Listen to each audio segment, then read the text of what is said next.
পাওয়ার agro fisheries এত বড় মাছের প্রজেক্ট এই প্রথম দেখলাম।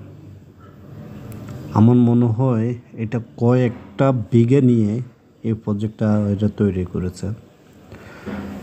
প্রায় 2-3টার মতো নৌকা আছে, নৌকার মাধ্যমেই একদম মাঝখানে যে আদা দেওয়া হয়। হয়তো কয়েক কোটি টাকা এখানে পুঁজি লাগাইছে, হয়তো আমরা সঠিক তথ্যটা জানি না। জায়গা জায়গা আবার অক্সিজেনের মেশিনও লাগাই দিছে, যেখানে পানিগুলা সবসময় ঢেউ থাকবে, অক্সিজেন তৈরি হবে। অক্সিজেনটা যখন চালু থাকে তখন পানিগুলা ঢেউ থাকে, সবসময় পানির একটা চলন থাকে। আর চলন থাকলেই মাছের যে সুস্থতা, অক্সিজেন পায়, মাছ সব ভালো থাকে। ওই দূরে আরও একটা অক্সিজেন মেশিন লাগাইছে।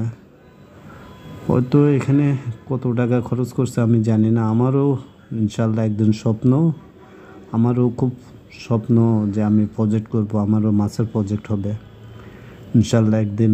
আল্লাহ চাইলেও এটা পূরণ হতে পারে।